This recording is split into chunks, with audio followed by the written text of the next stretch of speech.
आज 4 जनवरी। तो मैं इम्पोर्टेंट पॉइंट लिखने जा रहा हूँ थर्मल प्रॉपर्टीज ऑफ मैटर के, जो जो इम्पोर्टेंट पॉइंट है सारे।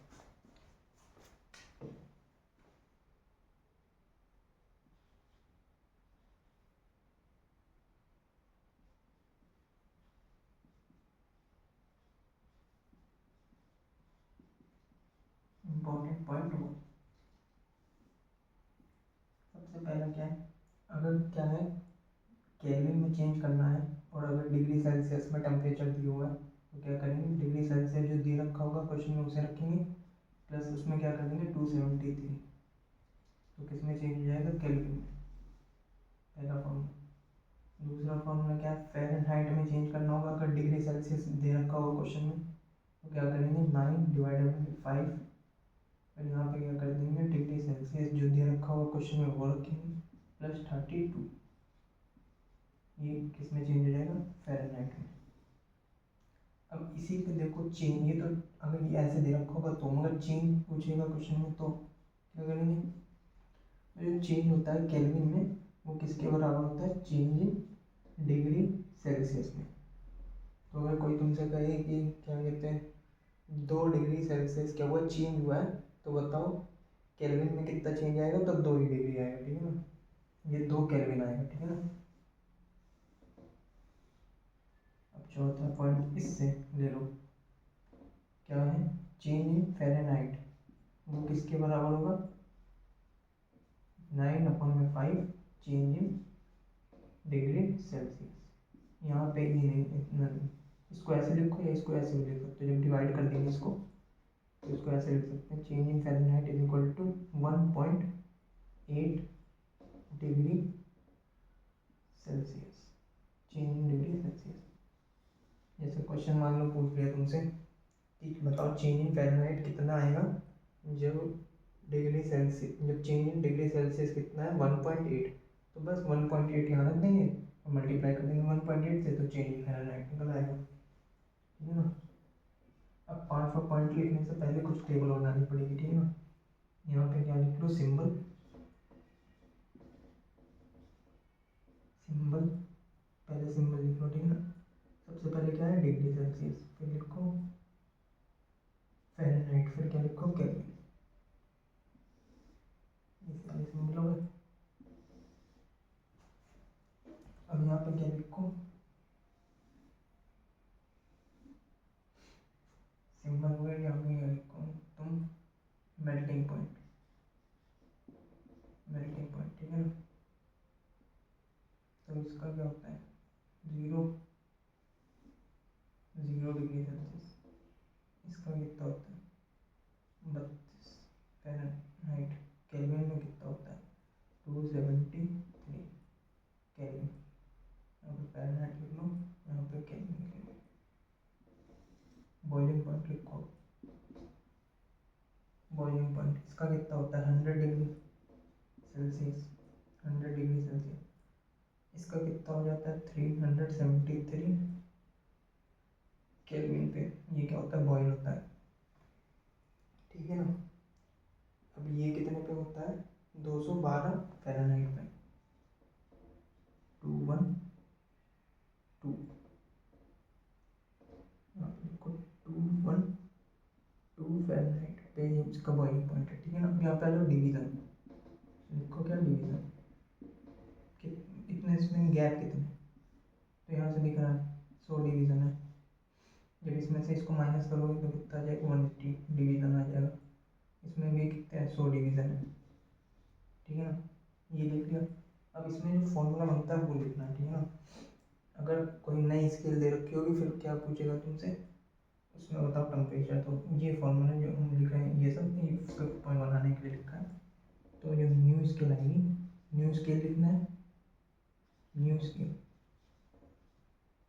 न्यू स्केल माइनस में उसका क्या लिखना है मेल्टिंग पॉइंट, ठीक है ना, उस स्केल का दे रखा होगा क्वेश्चन में, अपॉन में क्या करना है boiling point minus, boiling point minus melting point या फ्रीजिंग पॉइंट कह सकते हो, ठीक है ना।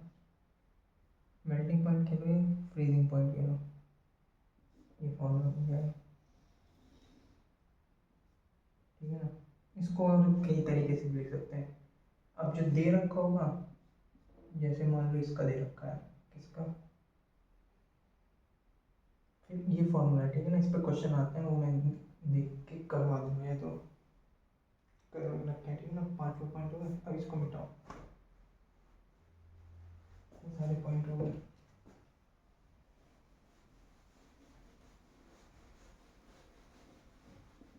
इस पे एक क्वेश्चन आया था इस वाले फॉर्मूले पे, ठीक है ना। और एक क्वेश्चन किस पे आया हुआ है, इस पे आया हुआ है, इस वाले फॉर्मूले पे, पी वाई क्यू में। उसमें क्या दे रखा था, इस वाले फॉर्मूले पे जो आया क्वेश्चन, उसमें वो हमसे पूछ रहा था डिग्री, ये फ़ारेनहाइट की वैल्यू दे रखी थी शायद, डिग्री सेल्सियस पूछ रहा था, ये ऐसे करके। तो इसकी वैल्यू दे रखी है, वो रख देते हैं। अभी वो कर देंगे, है ना, ठीक है। ये सब छोड़ो, मैं क्या बता रहा हूँ, मुझे तो फॉर्मूले लिखना इम्पोर्टेंट। अब क्या पढ़ेंगे हम, अगला टॉपिक है थर्मल एक्सपेंशन। थर्मल एक्सपेंशन, ये भी इम्पोर्टेंट पॉइंट बनने चल रहा है, ठीक है ना।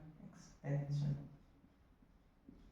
स्पेलिंग गलत है शायद एक्सपेंशन की, ठीक है ना। अब क्या है थर्मल एक्सपेंशन में, क्या याद रखना है, पहला formula delta L, change in length, वो क्या होती है, डायरेक्टली प्रोपोर्शनल होती है। ये फॉर्मूला नहीं, अभी फॉर्मूला बना हुआ, ठीक है ना। डायरेक्टली प्रोपोर्शनल किसके होती है, स्मॉल एल और चेंज इन टेम्परेचर की। ये फॉर्मूला नहीं है, फॉर्मूला बनेगा। अभी हम प्रोपोर्शनल साइन हटाएंगे तो क्या हो जाएगा, इज इक्वल टू क्या हो जाता है, अल्फा, अल्फा आ जाएगा स्मॉल एल डेल्टा टी। ये अब बन गया फॉर्मूला, ठीक है ना। अब ये फॉर्मूला बन चुका है, delta L is equal to alpha L delta T. यहाँ पे डेल्टा एल क्या है, चेंज इन लेंथ, अल्फा क्या है, क्या है बताओ, linear coefficient of linear expansion, ठीक है ना। एल क्या है, और ये इनिशियल लेंथ, और ये क्या है, चेंज इन टेम्परेचर। अब इसको ऐसे भी लिख सकते हैं, और करके मैं लिख दे रहा हूँ, अभी डिराइव कर रहे हैं। डेल्टा को क्या लिख सकते हैं, L, L minus small L वाला is equal to alpha L delta T. तो ये उधर जाएगा स्मॉल एल, तो क्या हो जाएगा, प्लस का हो जाता है अल्फा एल डेल्टा टी। अब यहाँ पे एल कॉमन ले लेंगे तो एल ब्रैकेट में क्या आ जाएगा, 1 प्लस अल्फा डेल्टा टी, ठीक है ना। ये दूसरा फॉर्मूला, इसको ऐसे भी लिख सकते हो, इसको ऐसे भी लिख सकते हो, मगर ये वाला फॉर्मूला याद रखना, ठीक है ना, मेन। अब ये तो चेंज इन लेंथ, अब ये पहला फॉर्मूला हो गया, ठीक है ना। अब दूसरा, ये लेंथ में था, अब एरियल एक्सपेंशन, तो डेल्टा ए इक्वल टू हो जाता है बीटा इंटू में ए डेल्टा टी। यहाँ पे इनिशियल जो लेंथ हुई, ठीक है ना, यहाँ पे भी इनिशियल लेंथ हुई, वो है। तीसरा फॉर्मूला क्या बन जाएगा, change in volume equal to gamma, gamma B initial वाला डेल्टा टी। ये 3 फॉर्मूले बन गए। अब सेम इसको इस टर्म में भी लिख सकते हैं, मैं लिख के दिखा दे रहा हूँ, सामने सामने लिख दूँ क्या इसके,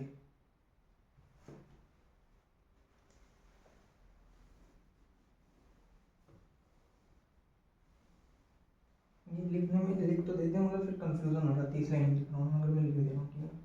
इसी को और कैसे लिख सकता हूँ, L is equal to small L 1 plus alpha delta T. इसी फॉर्मूले को ऐसे भी लिख सकते हो, जब ओपन करके लिखेंगे तो ऐसे ही। इनको भी ओपन जब करेंगे, वो करके आप खुद देखना, तो क्या आ जाएगा, ए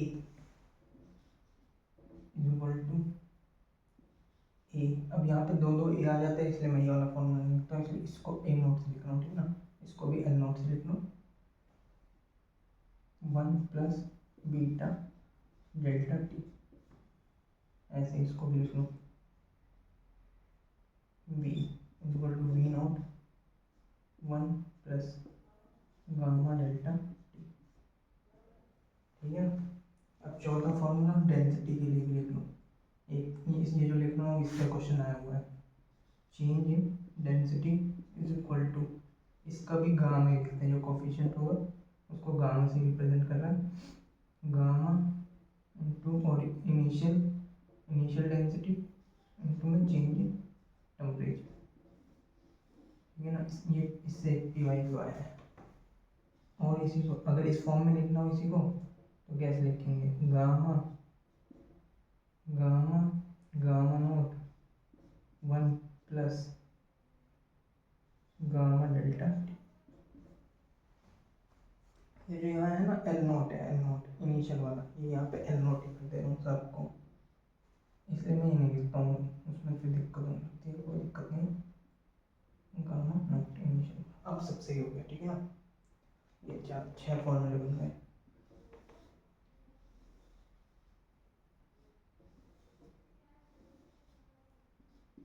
आठ फॉर्मूले बन गए, सॉरी ये वाला नहीं जोड़ा था। इससे आया पी वाई को, ठीक है ना। अब क्या है अगला टॉपिक, अगर सपोज करो ये क्या है, बॉल है, इसके अंदर क्या है, मेटल की बॉल है, ये अंदर इसके अंदर एक और बॉल है। अब क्या करना है, इसको टेम्परेचर देना है ना, और इसका अल्फा क्या हो रहा है, इंक्रीज हो रहा है, ये लेंथ है कुछ भी है, तो ये जो बड़ा हो जाएगा, ठीक है ना। ये जो बॉल है इसकी साइज बड़ा हो जाएगा, जो अंदर बॉल है उसके ये छेद है उसमें वो भी बढ़ जाएगा, ठीक है ना। अल्फा हो जाएगा तो क्या होगा, एक्सपेंशन एक्सपेंशन रहेगा, ठीक है ना। ये सारी चीज़ें हो गई। अब एक फॉर्मूला ये याद रखना है, young F is equal to force, F क्या फोर्स, वाई यंग मॉडुलस। अभी चलिए देखते हैं ना, इसका फॉर्मूला क्या था, या अल्फा डेल्टा टी, हाँ Y A alpha delta T. इससे भी एक क्वेश्चन आया हुआ है, यहाँ पे एफ क्या फोर्स, वाई क्या यंग मॉडुलस, ए क्या एरिया, अल्फा क्या coefficient of linear expansion, delta T क्या चेंज इन टेम्परेचर।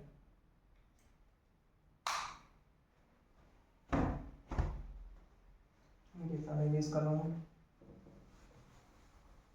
ज़्यादा फॉर्मूला मैं भूल गया, मतलब ये थोड़ा रहता है ना, तो याद रख लो फिर से। फोर्स का फॉर्मूला क्या होता है, Y F is equal to young modulus A alpha delta T, Y A alpha delta T, मैंने ऐसे याद रखा है।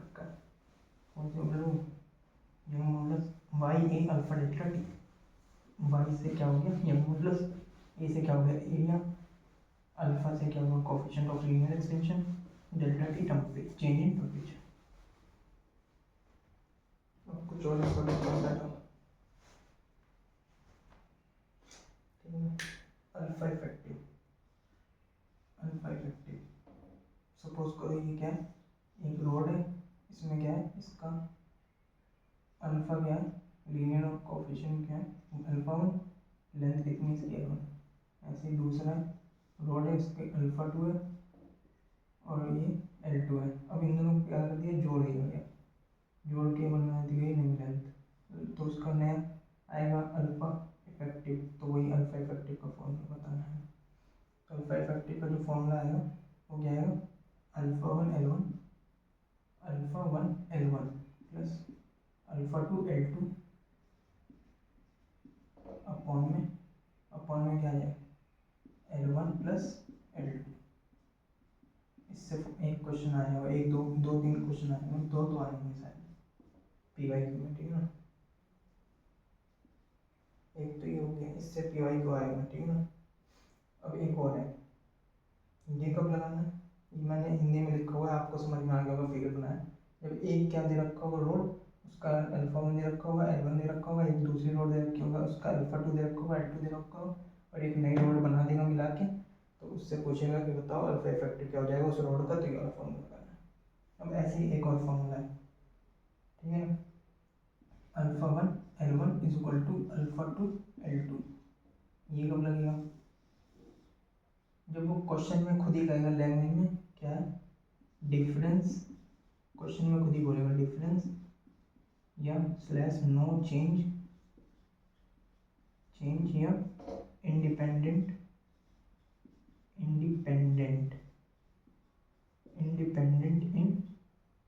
इंडिपेंडेंट ऑफ टेम्परेचर, इन क्या ऑफ लगा दो ऑफ टेम्परेचर।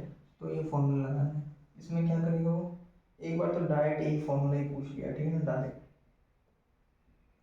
लैंग्वेज लिखी हुई थी क्वेश्चन में, फिर लैंग्वेज में इंडिपेंडेंट ऑफ टेम्परेचर लिखा हुआ था, फिर चार चार ऑप्शन थे, उसमें एक ऑप्शन ये था alpha one L1 equal to alpha two L2। अब क्वेश्चन कैसे देगा, इस पर 2 या 3 पी वाई आए हुए, इसमें क्या दे देगा कोफिशिएंट की वैल्यू दे देगा लीनियर एक्सपेंशन की, है ना, लेंथ दे देगा उसकी, और जो दूसरा वायर होगा उसकी क्या दे देगा लेंथ दे देगा, और उसकी ये पूछ लेगा कोफिशिएंट ऑफ लीनियर एक्सपेंशन। तो क्या करोगे अल्फा वन L1 अपॉन में क्या देगा नीचे L2 equal to alpha two, ये सॉल्व कर लोगे, जो वैल्यू दे रखी होगी कर रख के इसकी वैल्यू आ जाएगी, ठीक है ना। इसे भी मिटाओ, हाँ ये हो गया। आगे आ जाओ, ये फॉर्मूला याद रखना कि जो बीटा होता है वो इक्वल टू 2 अल्फा होता है, ठीक है ना। ये क्या linear coefficient of linear expansion, ये क्या होता है कोफिशिएंट ऑफ एरियल एक्सपेंशन। तो ये एक फॉर्मूला है, और एक फॉर्मूला गामा के लिए क्या है, गामा क्या है coefficient of volume expansion equal to क्या होता है 3 अल्फा होता है। तो ये दोनों फॉर्मूले भी याद रखना ऐसे। अब एक क्वेश्चन पूछ सकता है तुम्हें, वो बताओ coefficient of linear expansion, coefficient of areal expansion मतलब बीटा, और कोफिशिएंट ऑफ वॉल्यूम एक्सपेंशन मतलब कि गामा का रेशियो पूछ लेगा, तो 1:2:3 आ जाएगा, ठीक है। ये भी ऐसे आप कर सकते हो। ये सारी चीज़ें हो गई, अब इन सबको टेस्ट करो।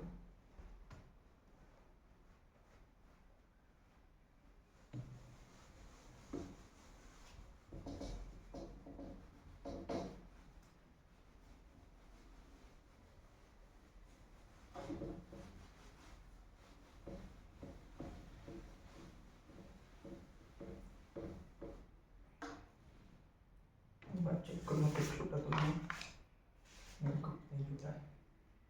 अब आगे आ जाओ, अब क्या पढ़ना है हमें हीट। तो जैसे इंपॉर्टेंट पॉइंट अब ये दूसरा स्टार्ट हो गया, ठीक है ना, वो पहले सारे खत्म हो गए।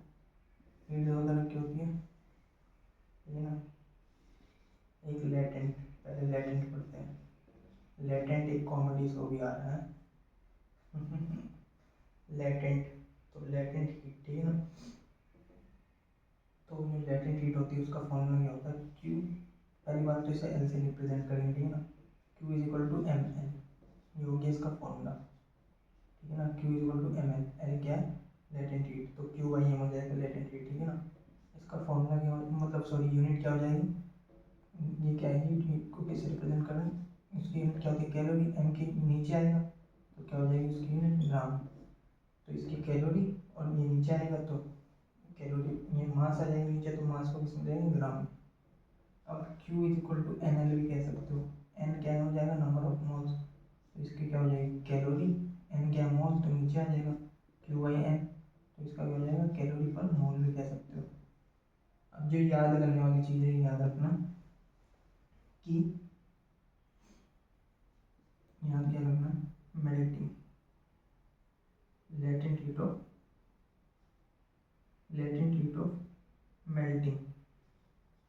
मेल्टिंग, कह लो या आइस कह लो, ठीक है ना। लेटेंट हीट ऑफ मेल्टिंग कितनी होती है 80, ये याद रखना है 80 कैलोरी पर ग्राम, ये याद रखना है। और दूसरा क्या है लेटेंट हीट ऑफ वेपोराइजेशन, वो कितनी होती है ये भी याद रखना है 540 कैलोरी पर ग्राम। मुझे कोई बुला रहा है कि मैं आता हूँ ना, इतने यहाँ पे मैं रिकॉर्डिंग बंद कर रहा हूँ, फिर उसके बाद यहाँ से आगे बनाता हूँ। फिर से स्टार्ट करते हैं। हीट बता दिए थे, इंपॉर्टेंट पॉइंट 2 स्टार्ट हो गए थे। हीट दो तरह की, लैटेंट हीट और एक सेसाइल हीट होती है, ठीक है ना। सेसाइल ऐसे ही बस नाम दिया है, ठीक है ना, नाम लिखना है बस सेसाइल, इसे याद नहीं करना, ठीक है ना, बस ऐसे लिख रहा हूँ। लैटेंट हीट में फॉर्मूला एल से रिप्रेजेंट कर रहे हैं, Q is equal to M L हो जाएगा। अब यहाँ पे क्यू क्या हो जाएगा, इसकी यूनिट कैलोरी, एम की मास, एम नीचे आ जाएगा तो इसकी यूनिट क्या हो जाएगी ग्राम, तो कैलोरी पर ग्राम एल की यूनिट हो गई। अब Q is equal to N L भी हो सकता है, यहाँ पे एन क्या हो जाएगा मोल, तो क्यू बाई एन आ जाएगा तो कैलोरी पर मोल हो जाएगी। अब ये याद रखना है कि 80 होती है, 80 कैलोरी पर ग्राम किसकी होती है, 80 कैलोरी पर ग्राम फ्यूज़न की होती है, मेल्टिंग की नहीं होती है, सॉरी मैंने देखा अभी, मेल्टिंग फ्यूज़न की होती है, ठीक है ना, फ्यूज़न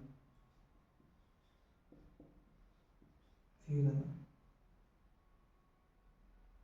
वेपराइजेशन की कितनी होती है 540 कैलोरी पर ग्राम, ये होती है क्वेश्चन में आती है। एक्सरसाइज दो तरह का होगा, ठीक है ना, एक्सरसाइज एक क्या होता है स्पेसिफिक हीट, ठीक है ना, स्पेसिफिक हीट, और एक क्या होता है molar, molar specific heat, molar specific heat, ठीक है ना। तो इसको किससे प्रेजेंट करते हैं स्पेसिफिक हीट को, स्मॉल एस से, और इसको किससे रिप्रेजेंट करेंगे सी एम, ठीक है ना, सी एम से। और लिखते हैं स्पेसिफिक हीट। अब इसका फॉर्मूला क्या हो जाएगा, Q is equal to M S delta T. अब ये यार यहाँ पे आ नहीं पाएगा, तो इसकी यूनिट यहीं पे लिखता हूँ, ठीक है ना। Q से क्या हो जाएगा कैलोरी, ये नीचे आ जाएगा एम और डेल्टा टी, तो इसकी यूनिट जो आएगी वो क्या आएगी कैलोरी, एम नीचे आएगा तो ये किस में हो जाएगा ग्राम, और डेल्टा टी भी नीचे आएगा तो ये किस में हो जाएगा केल्विन, क्योंकि टेम्परेचर की यूनिट क्या होती है केल्विन। अब इसकी यूनिट, इसका पहले फॉर्मूला लिखो, Q इज इक्वल टू क्या हो जाएगा N C M delta T, ठीक है ना।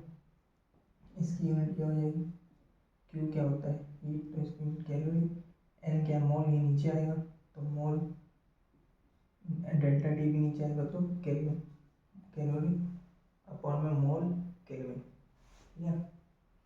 अब जो याद रखना है वो देखो, जो स्पेसिफिक हीट याद रखनी है वाटर की, वो कितनी होती है 1 कैलोरी ग्राम केल्विन, ये याद रखना 1, वो यूनिट तो तुम खुद ही बना लोगे, ठीक है ना। अब क्या याद रखनी, स्पेसिफिक हीट जो होती है वेपर की, उसकी वैल्यू कितनी होती है 0.5 ग्राम कैलोरी, ये तो खुद ही लिख लोगे फिर, है ना, तुम बना लोगे केल्विन। और यहाँ पे स्पेसिफिक हीट किसकी होगी, अब आइस की, वो याद रखनी कितनी होती है 0.53, तो याद ये रखना है। कैसे याद रखोगे, स्पेसिफिक हीट किसकी वाटर की याद करो 1 होती है, स्पेसिफिक हीट वेपर की कितनी होती है, इसका आधा क्या होगा 0.5, स्पेसिफिक हीट ऑफ आइस कितनी हो जाएगी, इसमें आगे 3 लगा दो तो 0.53, ठीक है ना, ये हो गया, ये तीनों याद होनी चाहिए, ठीक है ना, स्पेसिफिक हीट। अब सेम ऐसे ही स्पेसिफिक वो मोलर स्पेसिफिक, इस अब देखो बस कुछ नहीं करना है, इसकी निकालनी होगी मोलर हीट या ऐसे करके, ठीक है ना। तो वो क्या हो गया, इस 1 कैलोरी बराबर क्या होता है ये याद रखना, मतलब 1 कैलोरी बराबर 4.2 जूल होता है, ठीक है ना। तो बस अब कुछ नहीं करना है, इनकी वैल्यू निकालने के लिए ये जो है ना मल्टीप्लाई कर देंगे किससे 4.2 से, जूल में निकालने के लिए, ठीक है ना, क्योंकि जूल पर ये इसकी यूनिट अभी बाद में लिखना, ठीक है ना, शायद जूल होती है ऊपर, है ना, इसलिए अभी इसकी यूनिट मत लिखो, यहाँ पे मैंने लिखवाई भी नहीं है सर, जो यहाँ से मैंने पढ़ा जूल आता होगा ऊपर इसमें शायद, है ना। तो इसकी क्या हो जाएगी, मैं मल्टीप्लाई करोगे 4.2 आ जाएगा, इसमें 4.2 से जो मल्टीप्लाई करोगे तो कितना हो जाएगा 0.5 इंटू में 4.2, 5 दूनी 10, 5 24 और 21, 2.1, ऐसे इसकी क्या हो जाती है 2.2, ठीक है ना। तो ये याद रख लोगे स्पेसिफिक हीट वाटर की, इसकी तो इसकी खुद ही निकाल लोगे, 4.2 से मल्टीप्लाई कर देना, मोलर हीट निकल के आ जाएगी, ठीक है ना।